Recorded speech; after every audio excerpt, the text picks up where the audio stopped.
Evet dostlar, herkese selamlar. Umarım herkes iyidir. Tekrardan görüşmek güzel, öyle söyleyeyim. Şimdi videolarımın altına gelen bazı yorumlar var. Özellikle bu sonbahar, kış aylarında birçok bu konuyla ilgili hem soru alıyorum hem de bu konuyla ilgili özel sorular da gelebiliyor yani. Nedir o konu? İşte sonbahar, biliyorsunuz sonbaharda gurk pek olmaz. Kışın da gurk pek olmaz. İşte abi havalar soğuk ama tavuğum gurk yattı, ne yapacağım? Yatırmalı mıyım? Yatırmamalı mıyım? İşte altına yumurta atayım mı? Atmayayım mı gibi. Şimdi Eylül ayındayız. Ve benim bir tane daha gurkum var. Gurk tavuğum, yani tavuğum gurk oldu. Kuluçkaya yattı. Ben onun üzerinde bildiklerimi sizinle paylaşayım. İnşallah faydalı olur. Şöyle kameramızı, tavuklarımıza da biraz bakalım. Şöyle görüyorsunuz, hepsi sakin. Yavrum da civcivlerini büyütüyor. Şimdi kümese bir gidelim. Kümesi bir görelim.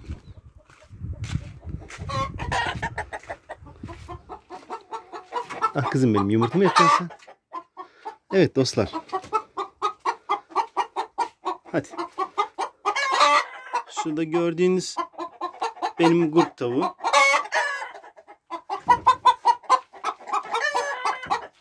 Tamam, bir şey demedim.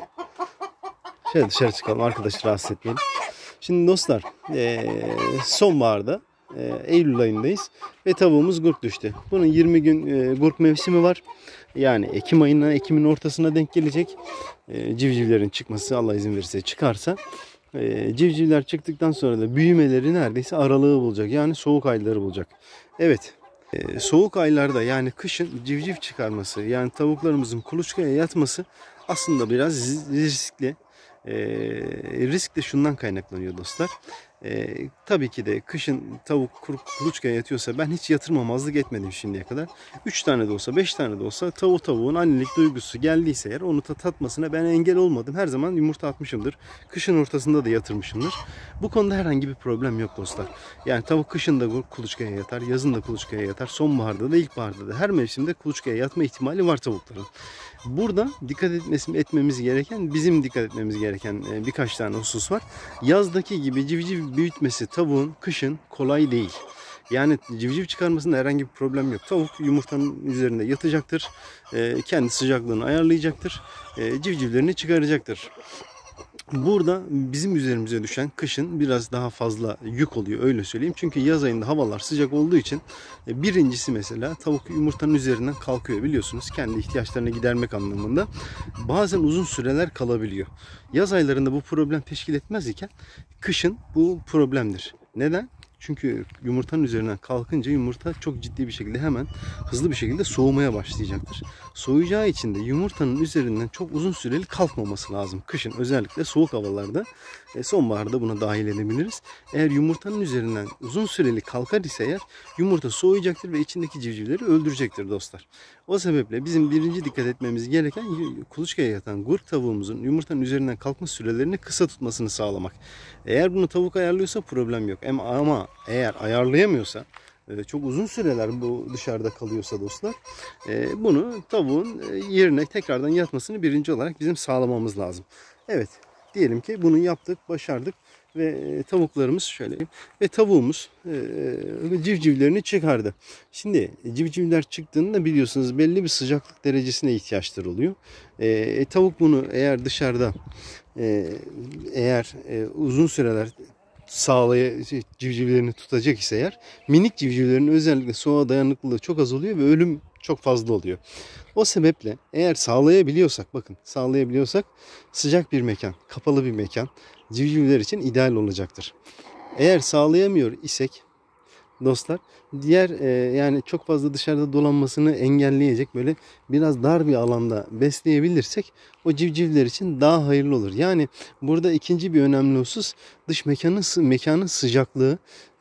En azından bir ay ele avuca gelene kadar kapalı bir mekanda biraz daha sıcaklığı yüksek, yani 25 dolaylarında olan bir yerde civcivlerini büyütmesini biraz sağlayabilirsek tavuğumuzun, civcivler belli bir boya geldikten sonra zaten kendilerini koruyacaklarından ölüm oranlarını azaltmış oluruz. İkinci bu husus, dediğim gibi, sıcaklığı çok önemli. Civciv çıktıktan sonra o sıcaklığı bizim sağlayabiliyor olmamız lazım. Eğer dışarısı çok soğuk ise İlk bir ayda o minik minik civcivler o soğuğa dayanamayacaklar ve öleceklerdir. Orada ben mesela ne yapıyorum? Benim kendi İstanbul'daki tavan arası var. Tavan arasına götürüyorum orada dostlar. Çok böyle yani şunlar mesela 2,5 aylık filan. Yani bir aylık olana kadar orada bakıyorum. Civcivler böyle el boyutuna geldikten sonra da getiriyorum buraya, salıyorum. Ki ölmesinler diye. Ve beslenmelerini dostlar, civciv büyütme yemleri var. Özellikle kış olan civcivlerde bu çok önemli ki çabuk büyüsünler. Çabuk böyle kendilerini koruyabilir ve enerjilerini sağlayabilir duruma gelsinler diye o yemlerle besliyorum. Toz yemler. Belli bir 2 haftalık 3 haftalık olduktan sonra böyle palet değil de böyle biraz daha onun kırıntı yemler. Ondan sonra da büyük yemlerden destekleyerek veriyorum ve çabuk büyümelerine etlik civciv yemi veriyorum.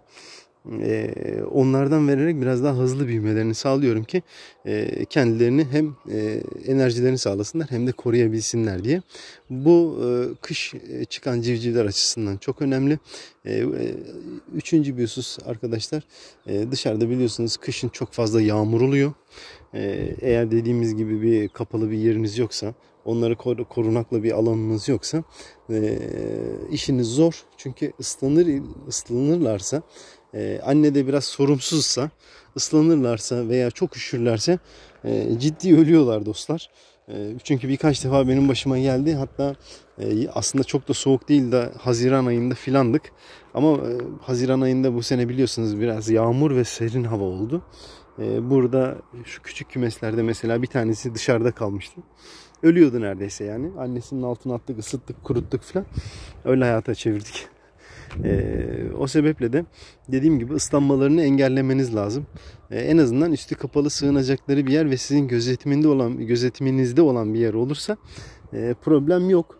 Dediğim gibi bir aylık olduktan sonra zaten annenin yanına kendileri koşacaktır, kendileri gidecektir. O konuda herhangi bir sıkıntıları olmayacaktır. Ama ilk bir ay özellikle kış çıkan civcivlerde önemli.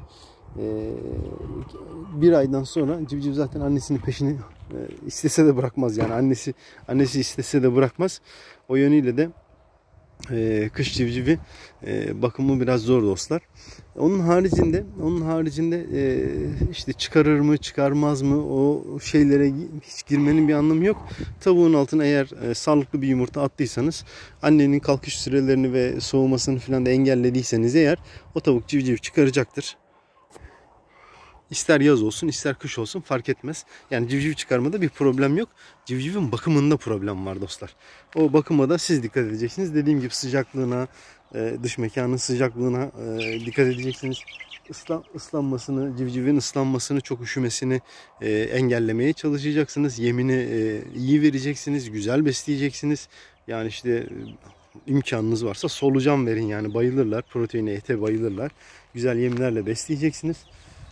Elinizde imkanınız varsa çekeyim. Kapalı mekana alabilirseniz harika olur.